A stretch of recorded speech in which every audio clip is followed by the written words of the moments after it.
em nossas vidas. Que o Senhor venha honrando, meu Deus, através da tua palavra. E o Senhor tem liberdade para trabalhar no nosso meio nesta noite. Continua falando conosco em nome do Pai, do Filho e do Espírito Santo de Deus. Amém, amém, amém. Glória a Deus. Cumprimento a todos capazes do Senhor Jesus. Amém. Deus abençoe grandemente a vida de cada um que está aqui essa noite. Mais uma vez buscando o melhor de Deus. Buscando o que Deus tem de melhor nas nossas vidas. Por isso que cada um aqui veio com o seu propósito. Seja para oferecer o melhor louvor, conforme foi doado todos os louvores que amaciam o nosso coração, que deixam o nosso coração aberto para receber a palavra. Palavra que, como diz o Salmo número 119, verso 105, ela que ilumina nossos caminhos. Ela é a lâmpada para os nossos pés. Os louvores, eles vêm como fogo ao nosso coração, mas a lâmpada é a palavra de Deus. Agradeço imensamente a vida dos nossos irmãos, nossos vizinhos aqui. Conheci hoje nosso irmão Eduardo. Deus abençoe grandemente a vida do irmão. Tocha na mão de Deus. O que é tocha? Aquele que ilumina e aquele que transforma. Então a sua palavra, ela nunca vai ser mastigada com gosto bom, como remédio. Mas o remédio é que cura, o remédio é que sai. E a tua palavra vai fazer grande efeito. Assim como fez comigo, palavra cirúrgica que traz como tema, ela vem como paralelo do tema da nossa campanha, qual eu vou ler para não cansar os irmãos. 2 Crônicas, capítulo número 1, versículos 6 e 7. Creio que os irmãos já acharam. Amém. Diz assim a Sagrada Escritura, a qual eu amo ler.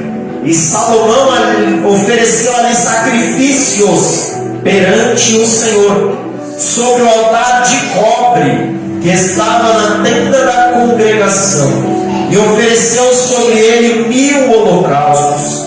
Naquela mesma noite Deus apareceu a Salomão e disse: pede o que queres que eu te dê. Amém. Podem se sentar. Este é o momento de eu confessar para os irmãos, não uma notícia muito agradável, mas uma notícia de vitória. Estamos em guerra, irmãos. Iniciamos uma guerra hoje, conforme disse a nossa irmã. Se nós iniciamos uma guerra hoje, precisamos nos revestir. Não vestir, porque vestir é algo que você já está. Mas Efésios 6,10 fala para nos revestir. Colocar algo sobre a vestimenta. Se no dia de frio nós estamos de camiseta, nós precisamos revestirmos com uma blusa. E é isso que nós vamos fazer hoje. Revestir porque, irmãos, estamos em guerra. E de forma cirúrgica, igual eu estava falando com meus companheiros aqui, de forma cirúrgica, nosso irmão Eduardo trouxe o segredo da qual Deus me revelou nessa campanha, numa madrugada de oração. E qual era esse segredo? No versículo de número 7, Deus ele é bem específico a falar, através das crônicas, que ele se agradou da oferta de Salomão. E ele se agradou de tal maneira dele chegar a falar face a face com Salomão, ali oferecer: Salomão, pede o que tu queres. Mas ele se agradou de uma tal maneira porque houve um sacrifício, houve uma oferta, houve um mover de Salomão para que agradasse a Deus. E de uma forma bem rápida, porque a palavra ela precisa gerar um confronto ao nosso coração. precisa trazer mudança para o nosso coração. Porque se existe uma palavra que já fala o que nosso coração já sabe, ela não traz mudança. E automaticamente nós continuamos da mesma maneira que nós permanecemos e vivemos. E muitas das vezes, se nós permanecemos no erro e a palavra continuar com o nosso erro e não trazer mudança, essa palavra não é de Deus. Porque a palavra de Deus, ela confronta com o nosso eu e com o nosso pecado. Por isso que eu agradeço a cada oportunidade ministrada essa noite, a cada louvor, que por mais que ele entra, como diz, com sabor de mel ao nosso coração, ele gera um movimento ao nosso coração. E falar em louvor, e falar em mudança, e falar em confronto, não tem como eu não falar de Davi. Davi foi aquele que falou através da Bíblia Sagrada que os louvores têm um mover espiritual na vida do ser humano, pois não foi ele com sua harpa que expulsava os demônios do coração de Saul através do louvor. E assim eu venho falar, trazer um contexto para os irmãos sobre a vida de Davi. Pois eu não consigo falar de Salomão, eu não consigo falar do tema dessa campanha sem dar um breve histórico para os irmãos de Davi. Por mais que vocês conheçam, mas a palavra de Deus, ela se renova e traz coisas novas para o nosso coração. E falando de novidade, eu falo de Davi. Davi, o rei Davi, instituído ao seu reinado pelo profeta Samuel depois da queda de Saul. Ele viveu momentos de turbulência, viveu momentos de rejeição, mas por ser ele escolhido por Deus, chegou ao seu reinado. E quando ele chega ao seu reinado, uma das passagens que mais me chama a atenção é que Davi, quando ele estava no momento do seu reinado, foi justamente no momento a qual o derrubou.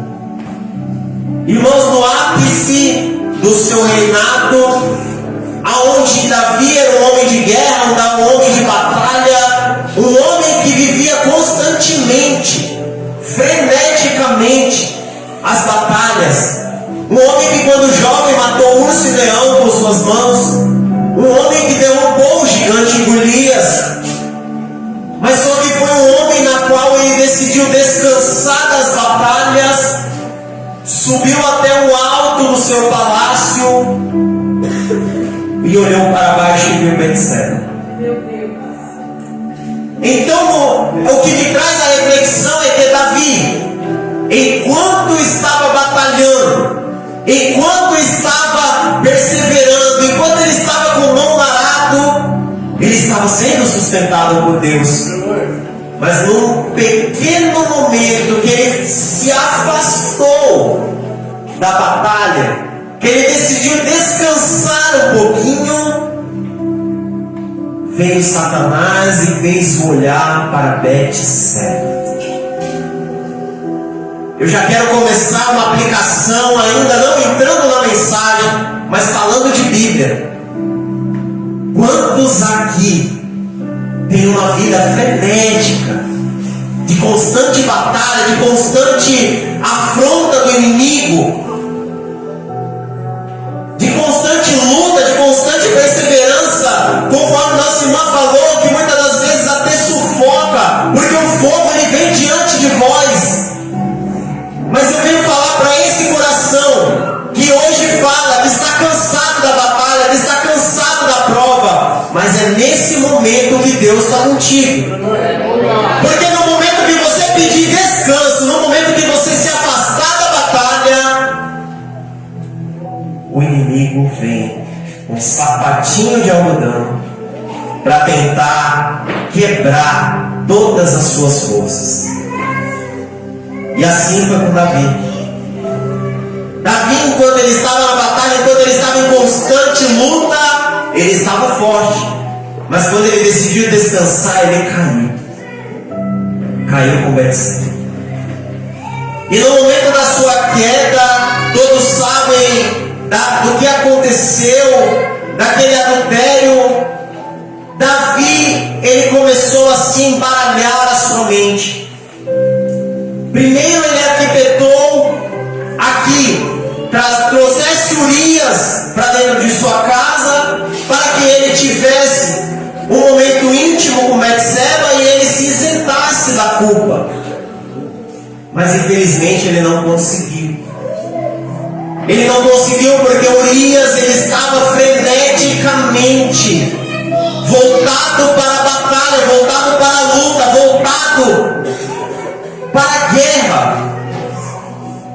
E quando o coração do homem ele está daquela maneira, ele está pronto para qualquer guerra e para qualquer batalha, ele não consegue descansar. Ele não consegue ter um momento de distração, ele não consegue se afastar da guerra. E conforme nosso irmão falou, de maneira cirúrgica, o fogo ele arde no nosso coração, mas ele não pode se apagar em momento algum. O fogo ele não pode parar. É o que eu falo aí fora. Muitos reclamam que tem um evangelho de muito fogo, mas pouca lenha. E isso aconteceu com Urias. Urias, ele estava com o coração dele frenético na guerra. E ele pediu para Davi: eu quero voltar para a guerra. Eu não consigo viver longe da guerra. Mas só que mal sabia ele que o plano maléfico de Davi havia falhado na sua primeira vez. Então, sendo mais breve, porque o horário ele não me deixa explanar muito. Sendo mais breve, então Davi mandou Urias de volta para a guerra, mas mandou um recado. Ele mandou ali um recado para o seu servo, falando que Urias não podia voltar. Colocasse Urias à frente da guerra, mas ele não podia voltar, porque ele sabia do erro que Davi tinha cometido. Então, avançando já na história, irmãos, Urias morre na guerra e não volta para casa. Betseba fica com a culpa na barriga, Davi fica com a culpa, e o profeta Natan, ao revelar Davi o tamanho do prejuízo que ele tinha dado para o seu espírito, o prejuízo que havia alcançado a casa, o reinado, o palácio de Davi. Aleluia! Simplesmente por um pequeno momento de deslize. Mas eu quero ser enfático, foi o momento que ele decidiu descansar da guerra. No momento que ele decidiu achar-se no direito de descansar, ele jogou seu reinado por água abaixo. Pegou o sangue de Urias em suas mãos, e conforme diz a história, não foi predestinado para construir o templo na qual ele queria muito construir para Deus. Avançadas histórias, todos sabem que Davi, numa conversa com Natan, o profeta daquela época, Davi, ele recebeu do profeta Natan uma parábola na qual ele falou assim, de que se de repente um homem com seu pasto vasto ficasse olhando para a ovelha do seu vizinho pobre, na qual só tinha uma, e desejasse roubar aquela uma ovelha, ele pergunta, Natan pergunta a Davi, o que deveria ele fazer com este homem? Davi, o rei, Davi, um homem de decisão, um homem que determinava as leis, e Davi, com a ira no seu coração, com a justiça no seu coração, fala que a espada cairia 4 vezes sobre aquele homem, que a justiça pesasse 4 vezes na mão daquele homem. Mal sabia ele que ele próprio estava colocando a lei para ser cumprida na vida dele mesmo. Pois Natan revelou que aquele homem que ficou olhando para a ovelha do vizinho foi ele mesmo. E aí, com a sua boca, Davi decreta o castigo dele. Venho eu para a segunda aplicação dessa palavra. Irmãos, a nossa boca tem poder. Irmãos, a nossa palavra ela é eterna, valiosa e ela rege o alimento da nossa alma. Por isso que eu iniciei falando, agradeço aos irmãos de cada palavra ministrada, mas é a palavra que rege nossa vida. Costumem os irmãos, e eu deixo aqui como ato profético dessa noite, se é necessário falar algo, professe coisas boas, não só para a sua vida, mas para a vida do seu próximo. Irmãos, nunca eu, como boca de Deus, venho falar aqui diante desse altar, nunca na vida de vocês desejem o mal para o seu próximo. Porque é exatamente com a cobrança que o cobra que você será cobrado. As palavras que saem da sua boca vão trazer jus para a cobrança em cima de você mesmo.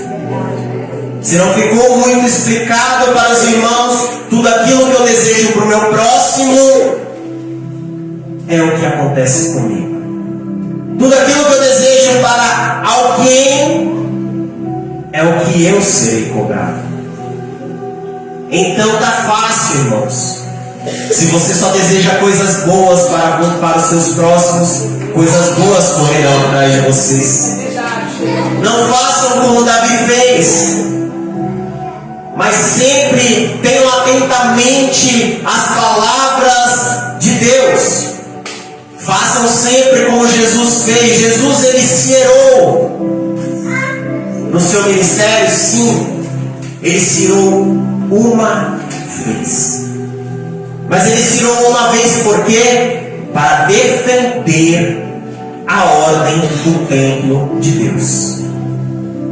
Em todo o ministério de Jesus, na qual conta os evangelhos, nos 3 anos na qual ele instituiu o teu ministério, eu só vi Jesus falar de coisas boas, da justiça e do reino dos céus. E isso é o que deve alimentar o nosso coração. Amém? Voltando para a história, então a justiça de que Davi implementou acabou sendo pesada sobre ele, pois a misericórdia de Davi alcançou no mesmo momento, pois em conversa com Natan, ele já pediu perdão a Deus. Ele não esperou, ele pediu perdão a Deus. A misericórdia alcançou, mas a justiça de Deus não falha. A justiça, ela sempre vai nos alcançar. Não há nada que não fazemos nessa terra que não seremos cobrados aqui mesmo. Então aconteceu 4 mortes sobre a casa de Davi, assim como ele mesmo instituiu. Primeira morte foi do seu filho Aminon. Seu filho Aminon inventou uma doença e fez com que Tamar trouxesse comida para ele. Como alguns sabem da história, Aminon abusa de Tamar, sua própria irmã. Ali houve a primeira morte, de Tamar, a morte espiritual. O que significa a morte espiritual de Tamar? Pois ela já não tinha mais a sua virgindade e acabou sendo num ato extremo, que foi com seu próprio irmão, que acabou a violando naquela hora. Segunda morte, a de Aminon, pois o seu próprio irmão Absalão não suportou que Davi não poderia fazer nada com Aminon, pois Aminon, ele teve um momento com a mulher que não era sua, mas Davi também fez um ato com a mulher Então ele não poderia cobrar Aminon, pois a justiça de Deus pairava sobre ele. Não sei se os irmãos captaram sobre a justiça de Deus, pois é a terceira aplicação que eu quero trazer antes de chegar para o objetivo.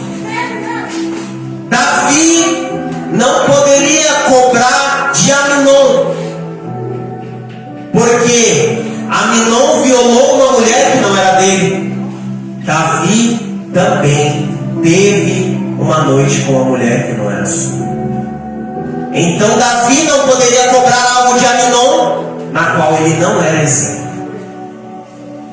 E assim é na minha e na sua vida, irmãos. Devemos estar cada dia mais vigilantes, pois não podemos cobrar nada do nosso irmão do que nós não fazemos. Revestimos de toda a armadura de Deus fala para nós cobrirmos a nossa vida de toda a palavra de Deus, de toda a armadura, de todo escudo, de todo capacete, e cobrimos a calçada dos nossos pés com as alparcas. Glória a Deus. Então nós estaremos protegidos do quê? Da justiça de Deus. Todas as vezes que nós seguimos os mandamentos, seguimos a palavra de Deus à risca, nós temos total autoridade de cobrar a todos, pois nós somos os exemplos, nós somos o sal desta terra, nós temos a plena convicção. Por quê? Porque nós fugimos do pecado, como diz lá em Tessalonicenses 3:17. Nós fugimos do que agrada a carne, que agrada as coisas deste mundo, para nós vivemos de coisas espirituais. Para quê? Para nós cobrarmos as carnes desse mundo sobre coisas espirituais. Nós pegamos as coisas espirituais de Deus, que são instituídas nos céus e na Bíblia, e podemos cobrar para que tenhamos a mudança de vida nessa terra. Mas só que Davi, infelizmente, não pôde cobrar o seu filho Aminon, pois ele caiu no erro que o próprio Aminon caiu. Prosseguindo a história, então, Absalão fere e mata seu próprio irmão Aminon. Prosseguindo a história, tivemos duas mortes. A terceira morte foi porque Absalão viu a tamanha fraqueza de seu pai. Olha que mistério tem essa palavra. O próprio filho vê a fraqueza do seu pai e decide tentar tomar o seu reinado. Pega todos os tesouros, gasta tudo que ele tem e simplesmente quebra o reinado de Davi. Mas no meio desse trajeto, Davi com Betseba acaba tendo o filho. O filho na qual foi rejeitado por Deus, pois foi o momento da queda de Davi. E prosseguindo para a história, depois de 7 dias, o filho morre. O filho da discórdia, o filho que derrubou Davi do seu reinado, falece. Mas só que Davi e Betseba decidem continuar a vida a vida juntos. Porque um erro não pode parar o nosso chamado. Um erro não pode cessar a nossa história. Eu não quero dar ênfase para as coisas erradas que nós fizemos. Mas, irmãos, um erro não pode parar o chamado de Deus na sua vida. Pois Deus ele nos deu infinita misericórdia para que nós tivéssemos uma nova chance. Jesus Cristo de Nazaré deixou seu sangue inocente para lavar todos os nossos pecados e nós temos uma nova chance. Mas mesmo Davi sendo sua descendência de Jesus Cristo, ele assim decidiu continuar a vida. Após Absalão ter sido morto no meio dessa batalha, no meio da guerra, Davi volta para o seu reinado e tem um filho chamado Salomão. O filho na qual Deus escolhe para ser o próximo rei, o herdeiro do reinado de Israel. Prosseguindo a história, pois a promessa de Deus a Salomão era muito grande, mas infelizmente ele não tinha muito tempo para ser treinado, para ser instituído. Então uma doença vem a Davi e ele falece. Mas antes de falecer, ele deixa com Betseba e deixa a oração de posse do seu reinado a Salomão. Sendo jovem, sendo pequeno, o reinado está sobre Salomão. Então Salomão, diante de uma dificuldade, a inicial, a primeira dificuldade de sua vida, recebe que o inverno estava chegando, o templo estava a ser constituído, o tabernáculo estava construído, mas o reinado, o palácio estava falido. Conforme eu estudei a história, não tinha muitos recursos o reinado, não tinha muitos recursos o palácio, mas Israel já era uma terra muito grande, uma terra muito povoada. E estava ali um rei despreparado para cuidar de um problema e cuidar de um povo. E o nome dele era Salomão. Então Salomão, ele decide, creio eu, não está na luz da Bíblia, mas pegar os 1000 holocaustos, digamos que seja 1000 cordeiros, 1000 vacas, 1000 bois, mas algo que seria oferecido a Deus como holocausto. E talvez, irmãos, aonde eu quero trazer a minha última aplicação, a aplicação que vai trazer o objetivo dessa campanha. Salomão pega ali a sua oferta, vai ao tabernáculo de bronze e oferece tudo a Deus. Ele pega tudo que ele tem para oferecer a Deus. Pois eu acho que 1000 holocaustos é muito, irmãos. Como eu quero dizer, 1000 holocaustos é uma riqueza muito grande, que Salomão ele decide oferecer a Deus, que ele decide pegar tudo que ele tinha e oferece a Deus. Isso eu já começo a entrar de uma maneira espiritual dentro dessa palavra, pois eu confesso para os irmãos, eu não tenho muito dom de pregação, mas eu tenho um olhar muito espiritual e ver na qual Salomão ele pega tudo que ele tem, toda adoração, toda oferta, e deixa aos pés do Senhor, crendo numa coisa, pois ele ouviu de seu pai que Deus, ele era um Deus que atendia ao nosso coração e ele nunca desampara o justo, pois o seu próprio pai escreveu que o justo nunca mendigará o pão e nem a sua descendência passa fome. E nada melhor do que Salomão, para acreditar nas palavras de seu pai, oferece tudo a Deus diante daquela dificuldade. Mas ele volta para sua casa, creio eu, não à luz da Bíblia, mas que triste.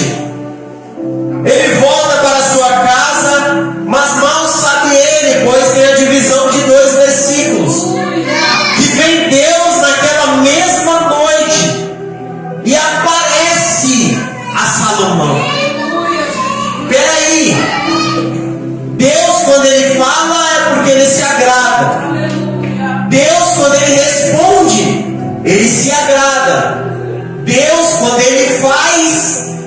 agrada. Mas e Deus quando Ele aparece para você? A concepção à luz espiritual dessa palavra é que Deus, Ele se emocionou. Ele ficou tão feliz, Ele ficou tão satisfeito com a oferta de Salomão que Ele decidiu aparecer. Ele não falou, Ele não se mostrou, Ele não usou profeta, Ele decidiu aparecer Ele mesmo. Glória a Deus, aleluia. E assim é na minha vida e na sua vida. Quando você decidir ofertar, sacrificar, quando você decidir colocar fogo no seu coração e que esse fogo nunca venha se apagar, Deus Ele vai aparecer na sua vida. Ele não vai mandar recado, Ele não vai mandar com que outros venham e falem, Ele vai aparecer na sua vida.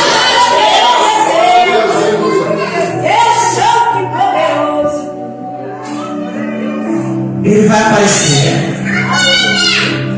E ao ouvir o tema dessa campanha, irmãos, quando Deus Ele fala que Ele quer fazer na sua vida, eu fiquei muito atento ao contexto. Tem uma palavra que eu tanto amo, na qual Paulo escreveu aos Filipenses, no seu capítulo 4, no seu versículo 13, que podemos sim todas as coisas no Deus que nos fortalece. Mas quando já pararam para ver o capítulo 12? Porque eu gosto muito dessa palavra, não por conta do 13, mas por conta do 12. Sabe por quê? O que diz no 12? Eu sei sofrer, eu sei passar fome, eu sei ser adverso, eu sei sofrer calúnia, eu sei ser caluniado. Mas depois que eu passar tudo isso, eu sei ser cicatrizado pelo Espírito Santo. E sendo cicatrizado pelo Espírito Santo, eu posso todas as coisas no Deus que me fortalece. E é dessa maneira, irmãos. Deus Ele não institui um vale sem antes te colocar no monte. Ele não te institui lugares altos sem você passar pelo deserto. E é dessa maneira na qual eu já entrego a minha oportunidade. Vocês começaram a campanha hoje, pois a palavra nos diz um pouco mais à frente que Salomão ele pediu duas coisas a Deus: sabedoria e conhecimento. Deus indaga ele e fala: mas Salomão, você podia pedir tantas coisas, riqueza, fazenda, honra, você podia pedir a cabeça dos seus inimigos, você podia pedir qualquer coisa, você decidiu pedir conhecimento, sabedoria. Sendo assim, por eu ter se agradado tanto do seu pedido, eu vou te dar riqueza, eu vou te dar sabedoria, eu vou te dar conhecimento e vou te dar poder sobre os seus inimigos.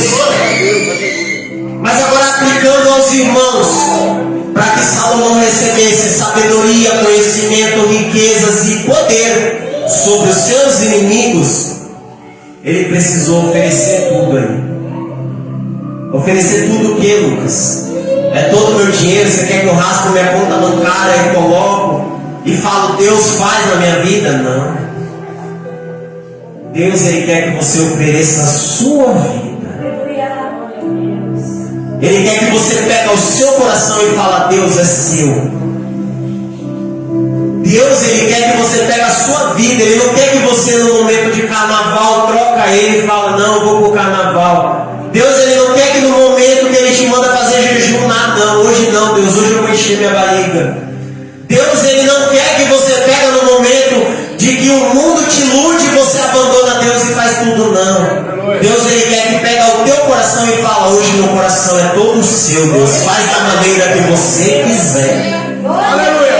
Hoje meus dias serão contados na sua casa, meu Deus, porque eu vou na sua casa, eu vou louvar, eu vou glorificar, eu vou exaltar o teu santo nome. E quando eu não estiver na sua casa, eu vou